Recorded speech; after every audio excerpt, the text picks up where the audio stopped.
This situation between Papa Mead and the former editor of his channel is the definition of entitlement and having everything handed to you and you somehow fumbling that. So in case you guys don't know what I'm talking about, no, this is not in reference to the whole Taylor Swift situation that we took a look at a month ago. This is a long one. I sat through the whole video. This video is like an hour and a half long of making excuses for your pathetic self. Now, in case you guys don't know, this lady right here, she edits, or she used to edit for the Papa Mead YouTube channel. In case you guys don't know, Papa Mead is the guy who makes those crazy animation videos. I personally enjoy them. I think they're fantastic. And this former editor of his recently exposed him for, and I quote, these are her words, not mine, for being abusive and just being a bad boss, even though this is mainly her fault. Now, this is a long video, so I highly recommend you guys get snacks. And if you're new, don't forget to subscribe because we drop bangers like these all the time. And I think we should just get right into it. We'll get into the donations here in a second. So if you guys are gonna rack them up for me, because I'm broke as fuck. I am waking up in the middle of the night with my heart pounding, afraid for like our livelihood broke. So probably because I got fired. I started a new job here though in like a week, so that's good news. I have personally never heard of this content creator before, this editor, but it turns out she's a YouTuber with almost 1 million subscribers. 6 million, 6 million. And even if the video is like a minute or 2 minutes long, this is some pretty good money to be making. How can you be broke even though you made all of this crazy amount of money? And while doing the research, I stumbled upon this documentary that shows more of her life. It shows us that they've been struggling a lot with substance abuse. Now we know where the money is going, but then at the same time, I mean, just look at the views. And this is not counting sponsorships or deleted videos. 350 million views. That's a lot of money.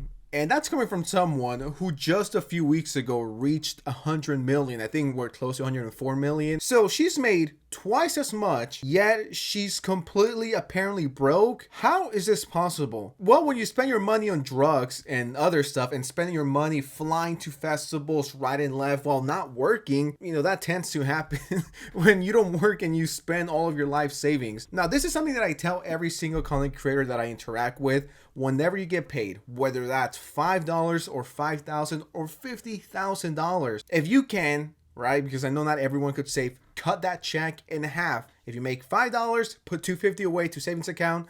And once you earn enough, invest it into something safe that's going to make you money instead of leaving it in the bank. And then you could spend the other $250. That's the rule that I've been using for over a year. And the reason why is because you could fall off at any moment and then, oops, I wasted all my YouTube money. Time to go get a real job. That's so stupid. This person has close to 400 million views and you're broke? Where did the money go?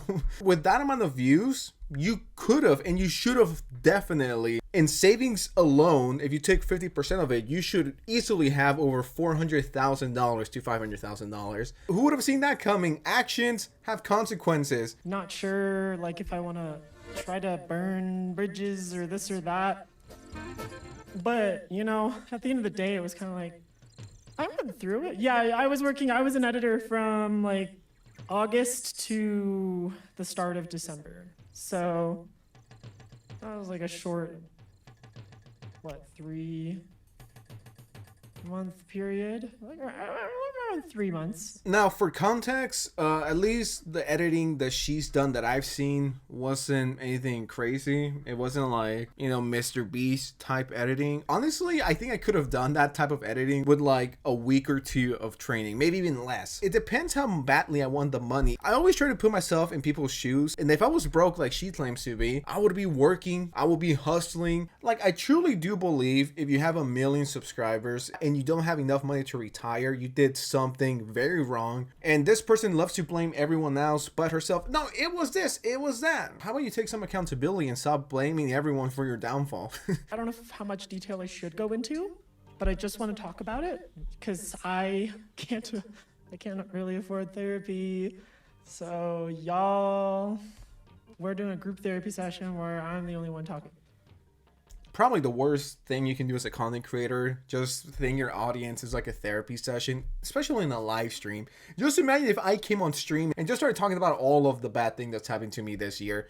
oh no, this happened, and no, that happened. Please give me money because I'm going broke. But this happened. Probably one of the worst things you can do, because now this is public. This whole thing should have been avoided, and it could have been avoided if you were a good worker and you didn't fuck around doing drugs and all of that crazy stuff. Like, how is it Papa Meat's fault? How is it anyone else's fault but your own? And once again, the whole thing with I can't afford therapy. You made hundreds of thousands of dollars. It blows my mind the way these content creators blow their money. And it seemed like a pretty good deal, and everyone was really, really nice for like the first couple months. But then we got to the Goosebumps video, and there is a lot leading up to this sort of first not great interaction that I had with them. So the Goosebumps video is going up Saturday, just to give you guys an idea. So, like, you know, here's Saturday over here,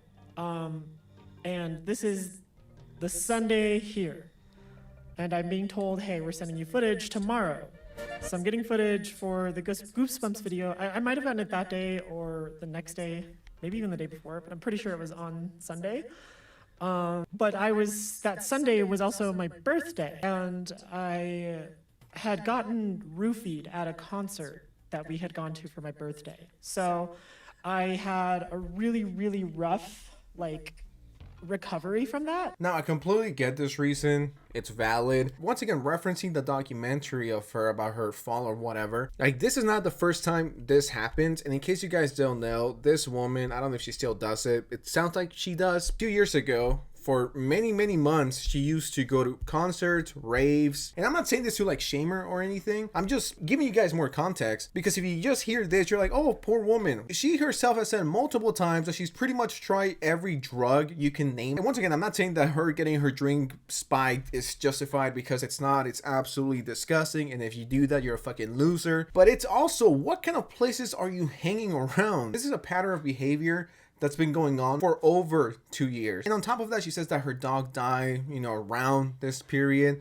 So obviously, not a very good time for her. But you guys gotta remember, this is a job. And I know that losing a pet sucks. I have two, and when they die, I'm gonna be very sad. But if this is my job, or if I fall off completely and I have to go work at fucking Walmart because I wasted all my money in tacos and drugs, yeah, I gotta show up for work, no matter what the circumstances is. Sure, do I wish people would get time off when their dog dies or their family member dies?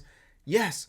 But when you're working for a company, you're not your own boss. You're working for someone else, and you need to meet certain deadlines. That's just the way the world works, for better or for worse. I'm not saying it's fair. I'm not saying it's good or I agree with it. But that's the way things are. And if you are working for a content creator who almost uploads daily like Papa Mead, you gotta meet certain criteria. You just can't be editing whenever you want. And if you can't do the job, stop wasting your time and stop wasting their time. Look for something else that you can do that works around your schedule. But when you don't edit and you don't work, you're delaying content and you're delaying revenue. If I was in his situation, I would be pissed. And this is Papa Meat talking to me, a hunter. And he's like, I know, I'm just really frustrated that, you know, we set a due date. Like, we gave you all of this stuff and it's not done. Like, I don't, like, just communicate with us. Like, what could have we done to help? And I was like, I don't know. Like, this is all kind of developing this week. But they kind of sort of let it go at that point. But I stopped hearing from Hunter entirely. They had, like, purposely now, like, Nick had taken over all communication. Just as long as I'm being paid to live comfortably, which I wasn't, I was still scraping by because they were paying me. They had promised me initially, oh, here's another thing. They had promised me initially to do one document for, like, writing, and the documents they would pay $150 per. So I would write one of those, and then I would edit one video a week. I was initially promised a certain amount of money per month, and I was basically getting paid $1,000 less than that because they weren't assigning me enough, like, stuff. And later, you know, it's explained to me that like, hey, like because you missed that one deadline. Once again, it wasn't just one time, just the fact that you couldn't be available when they needed you. And when you're running a channel that big and you need to put out content every 2 to 3 days, you know what you're getting yourself into. And just blaming everyone but yourself, it's so pathetic. If you couldn't do it, you could have just said no, and then you keep bitching about the money. If you didn't like it, why did you take it? Now I'm gonna spoil how much she was making per edit, which is, you know, pretty decent. She was making $850 per video. And let's see, Papa Me drops 2-3 videos per week, so that's not bad. It stretches out for over a month. With that amount of money, you're not gonna be living homeless unless you're spending all your money on dumb shit. I wasn't being paid enough. If you don't like it, leave or ask for more. If you think your editing is that good and you can't be replaced, tell them, yo, I'm gonna need more money or I'm gonna walk because I'm the best editor you guys will ever have. It sounds like they were being generous. If not generous, they were being nice and polite to you by even paying you because your editing is nothing special. Give me a week and I could probably copy it. But I know how much they're making, and eventually I want to make more, at least from editing, if you're not going to pay me for documents. And he tries to pull like the whole like, oh, like, but I really can't afford it at the moment. And I'm like, I know this is bullshit. Now, the thing that kind of made me initiate having a meeting was the Taylor Swift video. Or one of the Swiftie videos. I edited both of his Swiftie videos. I don't know if you guys saw the response one where he looks at all the tweets and he's kind of laughing about it. One, it's the #1 best performing video on the history of his channel. As far as views to whatnot ratio within an amount of time. So it got 3 million views like that. So it's the best performing video. 2, it's the 5th most popular video on that channel. So the video was this one, and I'm guessing this one. They performed great. Thing is, I don't know if this is mean, but the thing is, anyone could have edited those videos and they would have been hits. Like, it has nothing to do with you. But it's the topic. The topic was hot. Anyone who talked about this got views, including myself and other content creators. So I think you gotta get off your high horse and think, it's because of me. I did it. It's my editing. No, it's not. It's a thumbnail and title.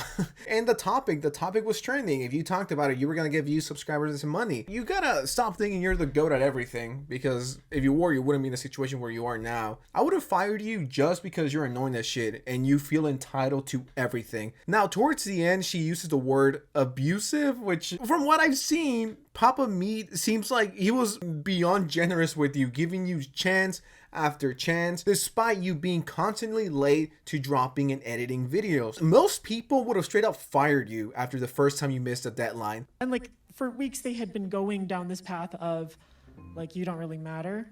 Just in their behavior, they would sort of insinuate like how expendable I am and how isolated I am now and how no one wants to talk to me, and they wanted to pretend like I wasn't actually even part of the channel, where at first it kind of like they were stoked to have me. I don't know why there was this sudden shift. I don't think that any of the events leading up to it warranted this treatment.